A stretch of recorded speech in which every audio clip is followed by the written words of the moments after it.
അതൊരു വെള്ളിയാഴ്ച ഒരാൾ ഓതിയാലേ അടുത്ത വെള്ളിയാഴ്ചക്ക് മുമ്പ് അവൻ മരണപ്പെടുകയാണെങ്കിൽ ഈമാനോട് കൂടെ അല്ലാതെ മരിക്കൂല. ഈമാൻ ഇല്ലാതെ വേറെ എന്തുണ്ടായിട്ട് എന്താ കാര്യം? ഈമാനാണ് ഏറ്റവും പ്രധാനപ്പെട്ടത്.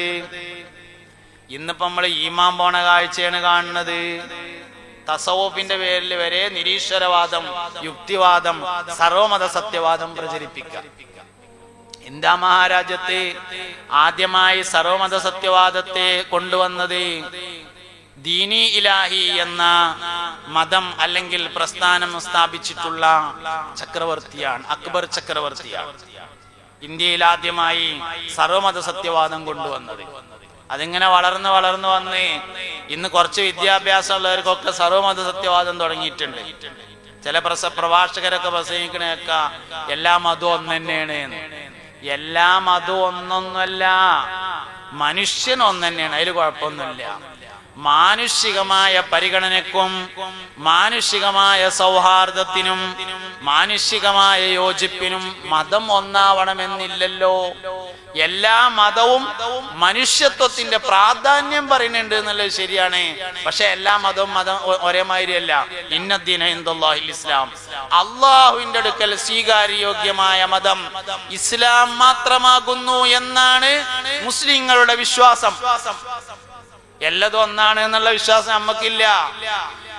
അത് കരുതിയിട്ട് എല്ലാരും ഇവിടുന്ന് വഴിയെടുത്ത് ആട്ടണമെന്നോ അല്ലെങ്കിൽ കമ്പെടുത്തും കാണത്ത് എല്ലാം നടക്കണമെന്നോ അഭിപ്രായമൊന്നുമില്ല. എല്ലാ മതവും ഒന്നാണ്. അതാണ് സർവമത സത്യവാദം. ഇന്ന് യുവാക്കളെയും യുവതികളെയും സർവമത സത്യവാദം പിടികൂടിക്കൊണ്ടിരിക്കുന്നു. യുക്തിവാദിയാകുന്നത്, നിരീശ്വരവാദിയാകുന്നത്, ലിബറലിസ്റ്റ് ആകുന്നത് വിവരമില്ലാത്തവരല്ല, വിവരമുള്ളവരാണ്. വലിയ വലിയ വിവരമുള്ളവര്, PhD-ക്കാര്, MBBS-കാര്, MA-ക്കാര്, സൈക്കോളജിക്കാര് ഓലൊക്കെയാണ് ആകുന്നത്. എന്തേ കാരണം? ഈമാൻ നിലനിൽക്കണമെങ്കിൽ സാലിഹീങ്ങളുമായി ബന്ധമുണ്ടായിരിക്കണം.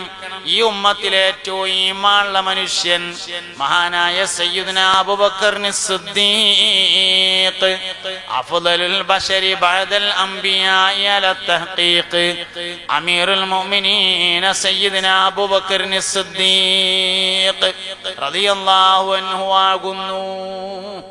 എന്താണ് സിദ്ദീഖുൽ അക്ബർ റളിയല്ലാഹു അൻഹുവിന്റെ പ്രത്യേകത എന്ന് ചോദിച്ചാൽ, മുത്തുനബി സ്വല്ലല്ലാഹു അലൈഹി വസല്ലമ തങ്ങളുടെ പ്രത്യേകതയെ മനസ്സിലാക്കി എന്നതാണ് സിദ്ദീഖുൽ അക്ബറിന്റെ പ്രത്യേകത. പുണ്യനബി സല്ലല്ലാഹു അലൈഹി വസല്ലമയുടെ പ്രത്യേകതയെ മനസ്സിലാക്കി എന്നുള്ളതാണ്. അതുകൊണ്ട്